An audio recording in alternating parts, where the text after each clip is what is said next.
This is part one of the process of turning this dark, old office into me and Lauren's study room. With the new knowledge that most of our school this semester will be online, we wanted a room separate from our actual rooms that is going to be used to do homework and be on calls during the day. We started by moving all of the big things out and getting decor out that we're going to want in our final product.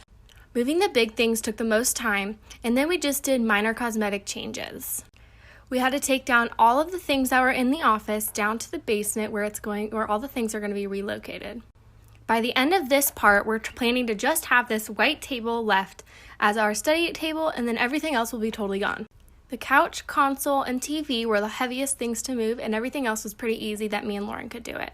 This is part one. Like for a part two, we're going to be taking down these frames and painting. This is part two of redoing the office into me and Lauren's study room. So I'm with my friend Jordan, and we made some smoothies, and it was time to paint the room, and she was so kind to help paint it with me. So we rolled out some of Repose Gray by Sherwin-Williams, and I started doing the trim, and she was the one who rolled it.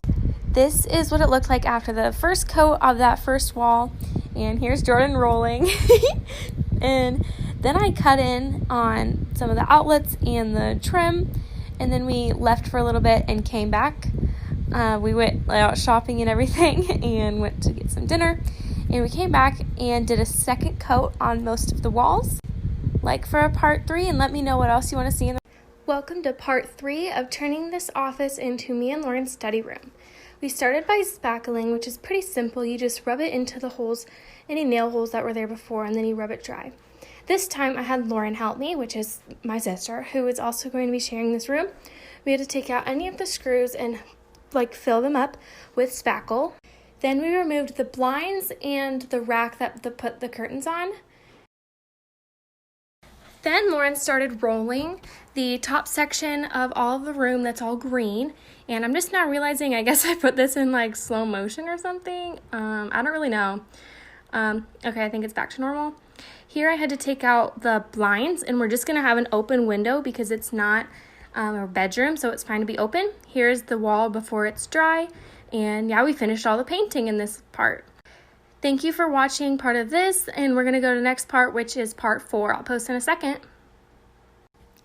Here's part 4. I wanted to get it up because I had it done. So here I am cleaning out the inside of the windows, which is often an overlooked part of people's rooms that they don't think about, but it's actually really important to clean. So I cleaned that out, and it helps you breathe a little bit fresher air when your window is open. So then I Windexed the entire window.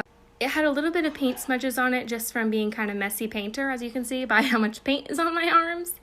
And I wiped down pretty much everything in the room. And then I moved on to vacuuming. Here's what the paint looks like. It looks absolutely amazing. And I just wiped down all the furniture that I'm planning to use. So this is a makeover that I'm trying to just do on a zero budget, and it's working. So I'm just using things I already own. Here I am vacuuming and wiping down the table, and the table looks absolutely great. And like for part 5. This is part 5 of my redoing my room series. So I hang up this, and all the walls are totally dry at this point. And this is basically how I am decorating the basic things. So I just finished cleaning, and I put in this mini fridge, which used to be my skincare fridge, and now I'm going to just make it into a little mini drinks fridge, which is actually the purpose of it if you look at it online. I added in these K and L for Karina and Lauren signs, which are just repurposed from my room from earlier, and I just decorated and added these 2 IKEA chairs, which we already had. And here's our black trash can for school things, our lamp, which we really love.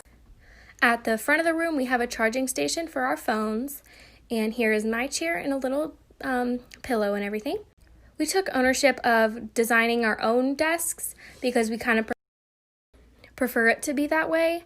Here I am setting up some last minute things. I wanted this easel here that Luke got me, for a part. Welcome to part 6 of redecorating the dark room into me and Lauren's study and office room. So this is the finishing touches and the final reveal. Here we were doing up all the mechanical, electronic things that needed to happen, and we set up our computers on both of our separate desks, and I did some final organizing on the cubicle. Here I had the master idea to put lemonade and just extra cans in here to have little drinks on the go when we're just doing our schoolwork and we need a little pick-me-up. Here's what that first side looks like. Here's my side. The other was Lauren's side. We both have different desks. Here's the 9 cube where we keep some of our things. Here is our charging station and the diffuser.